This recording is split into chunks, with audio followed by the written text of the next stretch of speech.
छत्रपती शिवाजी नगर भुयारी मार्ग येथे आता सध्या वाहतूक सुरळीत दिसत असली तरी 2 दिवसांपूर्वी ही परिस्थिती अशी नव्हती। आज पाऊस थांबलेला आहे आणि त्यामुळे तिथे वाहतूक सुरू आहे। मात्र 2 दिवसांपूर्वी काय स्थिती होती ते तुम्हीच बघा।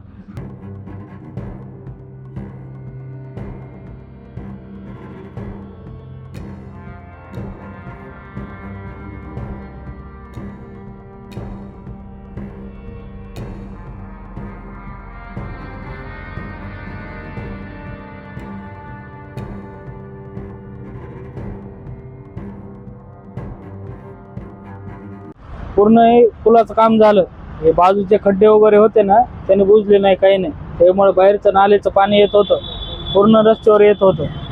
लोकांना येणं जाणं सगळं बंद होऊन गेलं, सगळं पैसे। किती वेळ रस्ता बंद राहिला होता? 2 दिवस रस्ता बंद झाला ना, पाणी काढता येत नव्हतं ना, पूर्ण बंदच होता रस्ता।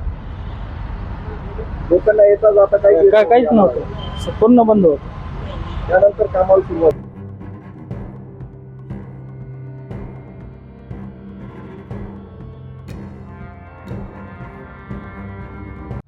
काय प्रॉब्लेम झाला होता? का बरं पाणी साचलं होतं या पुलामध्ये? कधीपासून हे काम सुरू होतं? साहेब, या ठिकाणी 15 फेब्रुवारीला उद्घाटन झालंय, तेव्हापासून आता हा अवकाळी पावसामध्येच हा भुयारी मार्ग पूर्ण फुल झालाय। या महानगरपालिकेचं काही दुर्लक्ष असल्यामुळं हा परिणाम आहे। यांनी घाईघाईत केलं, गुत्तेदार कोण आहे माहिती नाही, पण ह्या ठिकाणी सर्वसामान्य जनतेला हा नाहक त्रास होत आहे। ह्या भुयारी मार्ग केल्याचं उद्दिष्ट हा की जे काही लोकांना जवळीक मार्ग होईल त्यासाठी यांनी भुयारी मार्ग केला असून या ठिकाणी अवकाळी पावसातच ही दशा आहे, तर उद्याच्याला पाऊस चालू, चांगला पावसाळा चालू झाल्यावरती काय होईल लोकांचे हाल हे विचार करा। इथनं काय बोट लावता का काय तुम्ही? महानगरपालिकेने याची जाण घ्यावी। त्या दिवशी आता 18 तारखेला एवढा पाऊस झाला, त्या ठिकाणी एक अग्निशामकची गाडी नाही आली।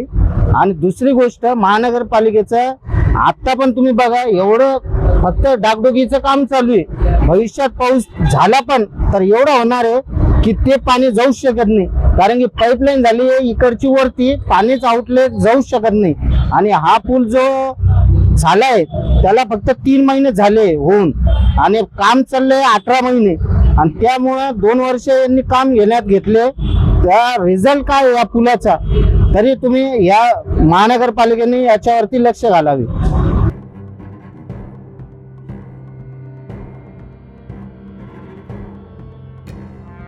14 फेब्रुवारी 2025 रोजी या उड्डाण पुलाचं लोकार्पण झालं आणि त्यानंतर अवघ्या 3 महिन्यामध्ये या पुलात पाणी साचलं आणि त्यामुळं नागरिकांचे प्रचंड हाल झाले।